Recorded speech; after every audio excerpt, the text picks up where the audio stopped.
Итак, друзья, вас снова приветствую на канале Веселый Инженер. Меня зовут Андрей. Как вы видите, у меня сейчас на фотографии здесь вот такой резец со сменной многогранной твердосплавной пластинкой.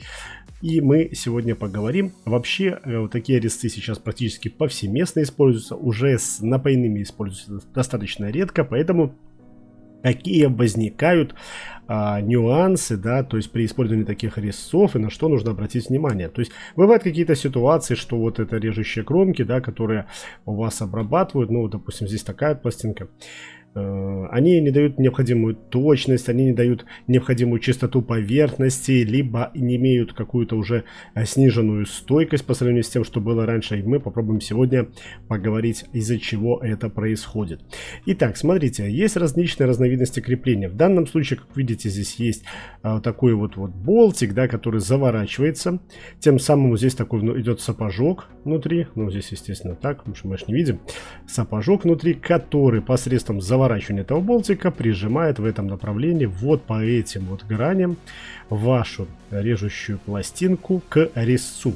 Соответственно, первое, что необходимо обратить внимание, насколько, если вдруг у вас появляется дробление, если у вас вдруг выкрашивается эта вот режущая кромка, да, резец не дает необходимых размеров и так далее, вы должны зажать до упора и проверить, насколько плотно прилегает ваша пластинка.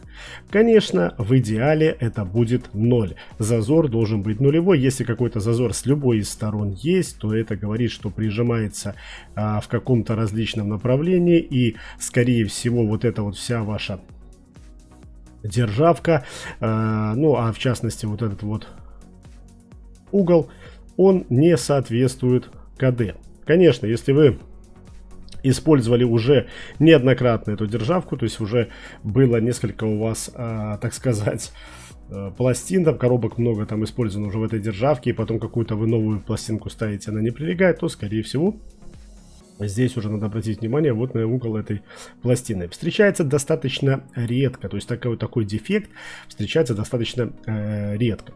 Поэтому вы должны понимать, что если нету прилегания, то какая-то из сопрягаемых частей имеет отклонение. Хорошо, устранили. Если какие-то дефекты происходят, но вы проверили эти углы и у вас все нормально, то, соответственно, может быть вот здесь между пластинкой и державкой, либо вот такой вот пластинкой поддержкой, да, может быть тоже какой-то зазор образовываться. Если образовывается такой зазор, то есть это говорит о том, что пластинки не прилегают друг к другу, да, то есть, соответственно, вы должны смотреть, чтобы этого зазора не было, он тоже должен стремиться к нулю, иначе будет возникать вибрация, и ваша поверхность, она не будет идеально ровная, к примеру, детали, да, а будет такая вот немножко волнистая, то есть жесткости определенной не будет, и будет такая вот тема. Поэтому проверяем обязательно зазоры.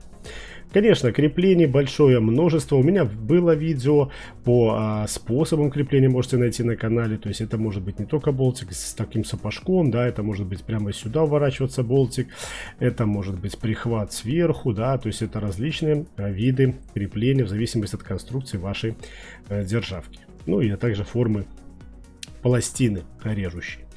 Итак, тут легко все просто запомнить. Смотрим, чтобы не было никаких зазоров. Пластина должна крепиться жестко на вашем резце. Хорошо. Если вы проверили и у вас все отлично, пластинка все беззазорно, все хорошо. Вот один мне подписчик задавал вопрос, а почему, когда мы берем, допустим, вот резец с напойной, да, пластинкой какой-то, то мы здесь видим задний угол, да, здесь мы видим там передний угол и так далее, то есть различные углы резания и так далее. А вот как на твердосплавных пластинках, если посмотреть вот сбоку, да, на эту пластинку, то здесь все углы под 90 градусов. И как бы непонятно, а почему так происходит.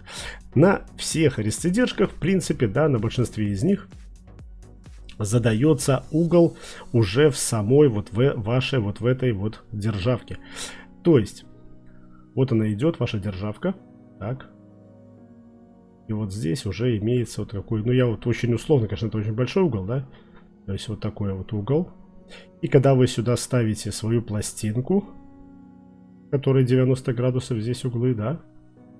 То, соответственно, здесь уже угол получается не 90, а совсем другой, а именно тот, который нам необходим в данном случае, в данном способе вашей токарной, да любой, в принципе, не только токарной обработки. Это может быть и сверло с пластинами, и фреза, и что угодно, в принципе.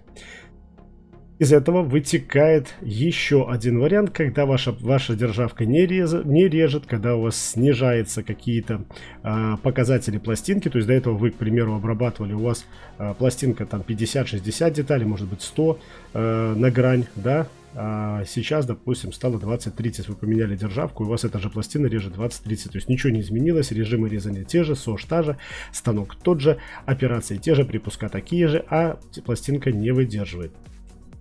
Соответственно, если вы уверены в своей пластинке, вы проверили все зазоры, то, сменив державку, вы должны посмотреть, насколько в державке выдержаны вот эти вот углы, да, то есть там есть в любом случае чертеж вашей державки, в этом чертеже должен быть какой-то угол, и эти все углы, они могут быть заданы по-различному. Я не знаю, какой у вас резец, поэтому вопрос такой. Вы посмотрели, и явно что-то будет не так. Конечно, можно где-то доработать, где-то можно что-то исправить, но, опять же, это может послужить причиной отклонений на вашей детали, а также стойкости ваших режущих пластин. Что еще? Еще, конечно же, вот это подкладушки. Эти подкладушки, они тоже должны быть идеально ровные. То есть, если она вот такая идет, то есть она должна быть без всяких отклонений по плоскостности, да, то есть если она имеет какие-то отклонения по плоскостности, то, естественно, она будет, ваша пластинка будет постоянно устанавливаться с различным углом, то есть она будет стоять неровно, и это будет влиять не только на качество ваших обрабатываемых поверхностей, но и на стойкость самой режущей пластины. Очень важно, вообще в многих производствах существуют такие динамометрические ключи, которые для зажима вот этих вот винтов предназначены. То есть вы, когда вставляете этот ключ, вы затягиваете с определенным моментом, то есть до щелчка затянули, щелк, и у вас зажалось все окей. Есть, конечно, и такие Г-образные, есть обычные такие с ручкой, да, ключи, звездочки, которых здесь внутри встроен уже механизм такой. Это вообще идеальные отвертки для зажима. Если используется обычный такой вот